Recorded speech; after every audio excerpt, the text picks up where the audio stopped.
Welcome, dear viewer. I hope you are having a wonderful night. Tonight, I'll be telling some terrifyingly scary stories. I hope you are warm and ready. Let's begin.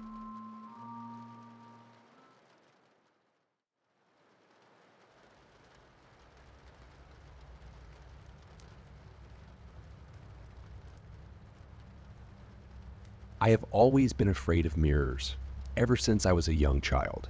I knew it was irrational, of course. I was never afraid when I would see my reflection in a puddle or on the darkened window of a shop as I walked down the street. It was specifically the mirrors that made me uncomfortable. I always feared that I would see something other than myself looking back at me. This explains why I was less than thrilled to find the large, antique silver mirror in the bedroom of the house I was renting.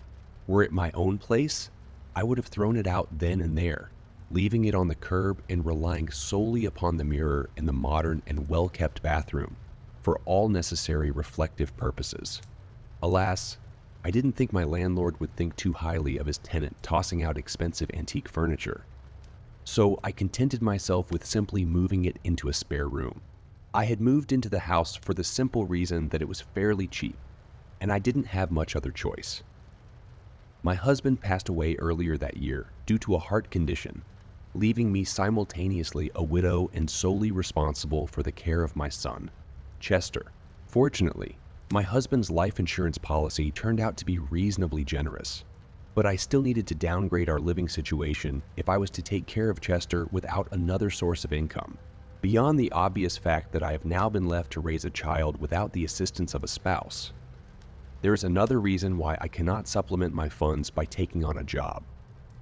Chester is autistic. I want to make it very clear that I'm not an autism mom. I loathe the self-absorbed whiners who spend every spare second complaining about the immense burden of raising an autistic child, and who bellyache endlessly about how difficult their lives are. I hate all the videos of exasperated parents recording their child's meltdown on camera to show the world how difficult it is for them. I am disgusted whenever I see some selfish moron recommend ABBA therapy to keep unruly autistic children's more unconventional behaviors in check. My son is not a cross to bear or a weight on my shoulders. He is my child, and I love him. I won't deny that it can be difficult sometimes, but I can only imagine how hard it is for him. I find the terms high functioning and low functioning to be relatively useless descriptors. Like most things in life, it is a tad more complicated than that. Chester is, generally speaking, nonverbal, and I've never known him to say more than 20 words in a single day. In addition, he tends to get overstimulated quite quickly from loud noises, and often flaps his hands as a form of stimming, especially when he is having some difficulty expressing what he wants. The only behavior of his that ever actually frustrates me is his elopement, which in the context of autism means that he has a tendency to wander off or run away whenever he feels stressed. We work around these traits, and I think generally I've been able to make life quite comfortable for him. Chester has always shown quite an aptitude for reading and writing, despite his relatively young age of only 9 years old at the time we moved. When he needed something that could not be articulated through gestures or single words, he would write it down on a whiteboard I'd given him for this purpose. To help with his sensory issues regarding loud noises, I purchased a set of earplugs for him, the same sort that one would wear at a gun range to prevent hearing loss. These generally aren't necessary within the confines of the house, but on those occasions when we do go out in public, I genuinely think they help him quite a bit. Given his condition, combined with the relative isolation of our new rural home, it has been necessary to homeschool Chester, though that hasn't really been any sort of problem. Before I got married, I spent a few years teaching elementary school, so I already have the required skills. I've always believed in a somewhat more active approach to learning than some of my peers. And since our new home is located directly next to a forest, this was fairly easy to accomplish. The house itself was rather old, built in the 1920s, if my landlord was to be believed. While recently renovated to a more modern standard at some point in the preceding decades, it still has an air of oldness to it. something in the angles and general structure of the place. The main feature that seemed significantly out of place was the wrought iron fence that surrounded the house. A far cry from the traditional wooden fence I was used to from my life in the suburbs. There was no formal gate that led out to the forest behind the house. There was just a gap in the fencing with a small pile of rusting iron posts nearby. I never asked the landlord about it, but judging by a stump outside the boundaries of the backyard, I assumed a tree must have fallen down and damaged it. Children don't want to sit still and be lectured. They want to be outside, to run around, and to be active. I'd always tried to teach Chester his lessons in a way that connected to the forest. I'd lift up logs and show him all the squirming creatures underneath, so I could teach him all the differences between them. I'd have him count the rings of a fallen tree and teach him about the things that happened in the tree's long and storied life. I know that sometimes he would get bored, and while I do believe kids love learning, I'm not an idiot. I know that sometimes children just want to run and play, but I genuinely do believe he got more out of our lessons in the woods than he would have gotten from a traditional school environment, even outside of the context of Chester's lessons. We spent a lot of time in those woods, slipping out through the gap in the fence into the forest beyond. There was something so peaceful about that place. It felt remarkably untouched by the civilization that bordered it. I'm not sure exactly how far the forest extended, but it always seemed to go on forever.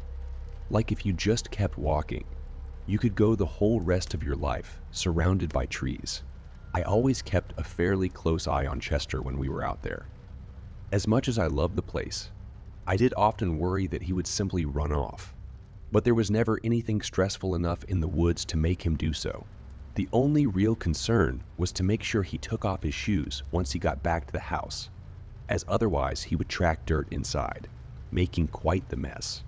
Things went on as I described them for about a year after my husband's passing.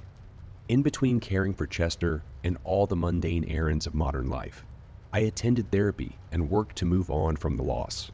I began to make peace with the fact that he was gone. Chester and I celebrated his 10th birthday out in the woods. Moving to the backyard once night fell so we could finish off the evening roasting hot dogs over the fire pit while I read him some relatively tame ghost stories. Chester didn't like scary movies or violent video games, but gently spooky stories, the sort that send a pleasant chill down your spine, made him quite happy. I believe I was reading out the mezzotint to him when we heard the music. It was a soft, strange sound, a faint piping emanating out from the forest beyond. Gentle yet somehow eerie, the faint notes reminded me of the sound of panpipes, but not quite. If I listened very closely, I could almost discern a faint drumming as well. Chester looked out into the darkness beyond the fire, flapping his hands gently. He didn't seem upset or scared. He was just faintly awestruck. "Fairies," I heard him whisper. I felt somewhat uncomfortable as we both looked out into the blackness of the forest. The sound of crickets had died utterly as soon as the piping began, and we sat in silence, listening to that peculiar and otherworldly performance. It felt like something out of a dream, and I don't think it would be possible for me to recall the melody in any real detail. It was ephemeral somehow, slipping through the cracks of my memory like water through a sieve. Even as I listened, at some point the music ceased, and the crickets returned to their chirping. I've never been especially afraid of intruders, given how far away we were from any major population center. But that night, I double-checked that all the doors and windows in the house were firmly locked. I didn't sleep well that night. I'll admit, I'd still not gotten used to sleeping alone and often had difficulty falling asleep. But this felt different somehow. It seemed that whenever I was close to finally falling unconscious, I'd see a shadow pass across the wall, or hear something just on the very edge of my perception, something that reminded me faintly of music. Whenever I'd jolt up in bed, looking or listening for what I thought had disturbed me, there was nothing there. At some point, I must have finally fallen asleep because I found myself blinking out the daylight from my uncovered window, groggy and irritable. My skull throbbed with a terrible headache. My alarm clock hadn't gone off. It seemed to have become unplugged in the night. possibly in my tossing and turning. The cord had somehow come out of the socket. It was late in the morning, far later than I usually wake up, and Chester was frustrated because he hadn't had breakfast yet. He didn't say anything, but he seemed glum and looked at me with justifiable annoyance and hunger. I did my best to prepare him some scrambled eggs and bacon, but in my pain and fatigue, I managed to burn the bacon and cook the eggs to an unpleasant, rubbery consistency. I deeply regret what happened next.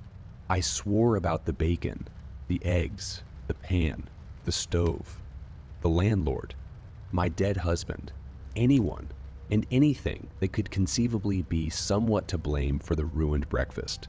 I know it was wrong to react like that in front of my son. I know it was immature, but I was tired and in pain, and I just wished desperately I could go back to bed. When I'd finished with my profanity-laced rant, I heard the back door closing and looked out the window to see Chester fleeing out into the forest, visibly distressed. Shit, I muttered to myself, and I ran out the door after him, calling for him to come back. I tripped on one of the fallen iron fence posts and fell to the ground, knocking the air from my lungs. When I recovered enough to stand up, Chester was long gone, vanished among the trees. I looked through those woods for hours. As I've described earlier, I don't know how large the forest behind my house is, but it still feels odd that in all that time I never saw him. Chester's only 10 years old.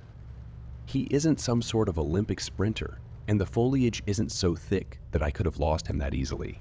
I kept wandering among the trees, shouting out Chester's name with increasing panic. Sometimes I thought I'd hear a branch snapping or a child's giggle, and I would turn about, desperately trying to catch a glimpse of the sound source, but there would be nothing there. It was fairly late in the afternoon when I finally decided to head back and call the police. Despite how long I'd spent in the forest, it was a remarkably quick walk back to the house. It felt almost as if the walk into the woods was somehow farther than the walk out. I opened the door and started moving to the bedroom to get my phone when I suddenly saw Chester sitting on the couch, reading a book. I nearly wept with relief and rushed to hug him, apologizing over and over for scaring him and asking if he was okay. I was so happy to see my son again that I wasn't even angry with him for running off. "I'm all right, Mom. I'm really sorry for running off. I was just scared. I won't do that again." "Please don't be angry," said Chester, tears welling up in his eyes. I froze. Chester rarely spoke more than a single word at a time. His longest sentences, which I could remember before this, were maybe 3 or 4 words long at most. This was utterly unprecedented, and I had no idea how to react whatsoever. "Mom, are you okay?" he asked, looking at me with a confused look on his face. The next week went by very strangely. To be very clear, autism isn't something that just goes away. It's not a disease. It's not something that can be cured. And yet Chester no longer showed any signs of his previous behavior whatsoever. His personality seemed intact. The sort of things he now spoke aloud seemed relatively in keeping with the sentences he would have previously written on the whiteboard. He still had the same love of reading and the same interest in ghost stories, and he still played with the same toys. In all respects, he was the exact same boy as before. Simply put, now he was neurotypical. He didn't have to wear earplugs out in public anymore. And true to his word, he never ran off when under stress. He didn't even flap his hands. He just kept them calmly at his sides. It was totally surreal. One day, I was teaching him his lessons out in the woods, and he told me, "Mom, I think I want to go to regular school. I want to be with the other kids." I was completely taken aback. Chester had never shown even the slightest interest in going to a public school before this, and on the few occasions he'd had to interact with other children, he'd been far too shy to play with them. Of course, I told him I'd be happy to send him to school. What else was I supposed to say? That night, I sent emails to the nearest schools in the area asking about late enrollment. It was the second week after Chester's sudden and unprecedented transformation that I began to notice something else that was strange. Despite the fact that we were spending a decent amount of time outside in the woods, Chester never left any dirty footprints in the house anymore. It wasn't that he had suddenly become more careful about taking his shoes off. He was still running inside with his sneakers on, just as he always had, but there was never any dirt or mud. I just assumed at the time that he must have been wiping his shoes off while I wasn't looking, and in all honesty, I didn't pay it much mind. It's only in retrospect, knowing what I do now, that this sticks out in my mind. He also didn't eat very much anymore. He didn't snack at all, and whenever I prepared him his meals, he only ate very small portions. He never showed any signs of weakness, or that he was losing weight. So I didn't bother him about it. There would be no point in forcing him to eat more than he wanted to. But it did strike me as very odd. It wasn't until the incident with the mirror that I realized that it wasn't my son. I was looking for some books I'd packed away in cardboard boxes in the spare room. There wasn't a lot of space on the bookshelf in the living room, so I tended to switch out the books on a semi-regular basis for ones kept in the spare room, aside from a handful of mainstays. It was while I was doing so that Chester walked over to the doorway and asked me where I had put his toy robot. I looked up from what I was doing to answer him when I caught something out of the corner of my eye, saying deeply wrong. It was the old silver mirror, pointed towards the doorway. It wasn't reflecting my son's. I turned to look closer, my words dying on my lips as I gazed at the figure in the mirror. The old terror I'd always felt looking into such things resurfacing suddenly and violently. The thing was dressed in Chester's clothes, but that was about the only real resemblance it bore to him. It was a crude marionette, carved from untreated and unpainted wood, with clumps of bark still clinging to it in places. The mouth had a jaw like that of a ventriloquist dummy, albeit with crooked teeth made from sharp flints jammed into the wood. I saw bits of old food stuck to the teeth and mouth, remnants of meals I'd cooked earlier in the day. The eyes were simple holes with bits of colored glass, like marbles, held within. It was suspended above the ground by an inch or two of thick brown twine, like the sort one would use to close a package in the days before packing tape.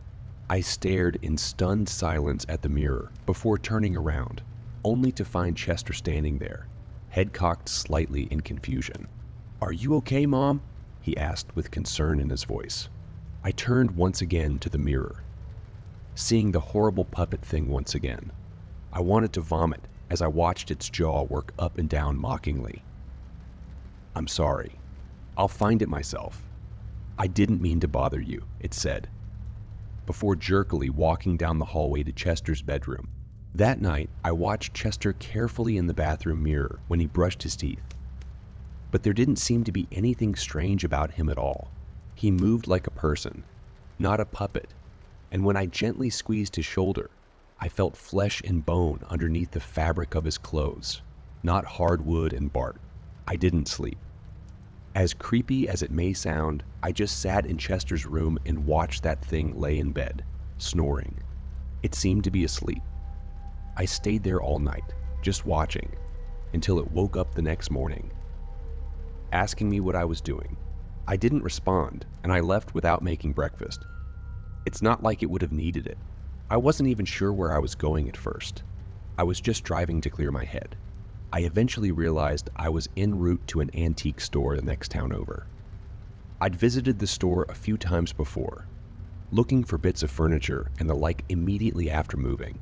I didn't know why I was headed there now, but it felt almost as if I were being drawn there somehow. I pulled into the parking lot and left my car, pushing through the shop's door with the tinkling of a bell. I wasn't sure what I was looking for. I just wandered the store in a daze, looking around at all the various bits of junk and knickknacks with disinterest. The whole store reeked of musty books and wood polish, the smell lulling me into a sort of trance as I meandered among the shelves, stacked with discarded history. Eventually, though, I found something that struck my eye. It was a small, old hand mirror with the telltale tarnishing of real silver. It seemed to call to me somehow, and in my numbed state, I didn't even fear the blank-eyed reflection that looked back at me. I picked it up and looked at the price tag. $50. More than it was worth, but not too unreasonable. I picked it up and brought it to the counter, paying in cash. The store's proprietor, a thin old woman with graying hair and enormous spectacles, chuckled at me as she called me up. "Planning on making a vampire hunting kit, Mom?" she asked. "What?" I replied, the completely bizarre question startling me out of my stupor. "Just a little joke. Halloween's coming up, and once, a few years ago, I had a gentleman come in here and buy up all sorts of strange stuff. I asked him what he needed it for, and he told me he was going to dress up as Abraham Van Helsing for the occasion. He said he was making a vampire hunting kit. One of the items he bought was an old hand mirror, rather like this one. He asked me if it was real silver, and I told him yes. But when he asked why that mattered, I figured silver was always the sort of thing one would use for werewolves, not vampires. He told me that the reason why vampire didn't show their reflections in mirrors was that in the old days they were made of silver, and that silver was a symbol of purity. He said that if vampires were real and walking about nowadays, they'd be reflected back just fine since nearly all modern mirrors are made with aluminum. Doesn't tarnish, I suppose. My mind flashed to Chester, brushing his teeth in the bathroom mirror, his face as normal as it could be reflecting back at me, before recalling the terrifying thing I'd seen in the old silver mirror. The old woman must have noticed me go pale. She asked me if I was all right. I nodded and left with the mirror, driving back home.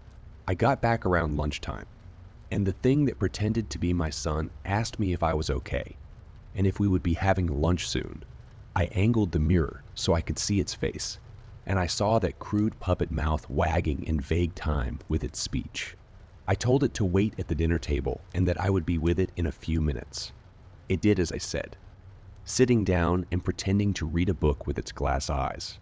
I reached into the kitchen drawer and pulled out a pair of butcher's scissors. With the scissors in one hand and the hand mirror in the other, I walked up behind the puppet thing, carefully angling the mirror so I could see where the strings connected to its wooden body. I looked to see where the strings led, to see if I could get a glance at the puppeteer, but they just seemed to extend impossibly into the ceiling, passing through the plaster like a fishing line through water. It didn't notice what I was doing until I'd already cut the first string. One connected to its left arm. It screeched in what sounded like pain, a horrible, distorted cry that was a mix of mad piping and a child's scream. It swiped at me with the right arm, but I was too fast for it. After all, it was only wood and strings, and I was alive. I cut the other arm free, and both now fell limp at their sides. Next, I went for the legs, snipping the strings in quick succession. Glancing up from the mirror, I saw what looked like my son floating in the air slightly, mouth wide open, as it screamed. I cut the strings that connected its jaw and head, and the thing collapsed to the floor in a silent heap. The illusion had been broken, and all that lay before me was a broken puppet. Far away in the distance, I could hear the sound of pipes playing faintly in the woods, a haunting melody that I cannot quite recall. I knew I couldn't go to the police with any of this. Who would believe a woman who claimed that her son had been replaced by a puppet? I'd be institutionalized at best and arrested for child abuse at worst. And that's assuming they ever managed to find the real Chester. I spent the rest of the day frantically researching on the internet, typing inane phrases like child replaced puppet music, pipes or puppet mirror child double, into the search engine, getting almost nothing useful in response. Until eventually I came across some old website detailing European folklore. Specifically, the page on changelings. I read about medieval peasants who were convinced their children had been replaced with those of fairies, and how their real children had been taken to the woods to be raised by the monsters that stole them. I read of the ways one could protect oneself from the so-called fair folk, and their hatred of iron. I remembered the wrought iron fence that surrounded the house and the conspicuous gap where a tree must have broken through as it fell. I've written this in case I don't come back. I've written this so that if I'm never found, they don't think I just committed murder-suicide in the woods out of grief. I love my son dearly, and I'm going to save him from the monsters that took him from me. I can hear the hideous music of their eldritch pipes drifting through the trees, mocking me. I'm taking one of the broken iron posts with me. The tip is sharp as a spear,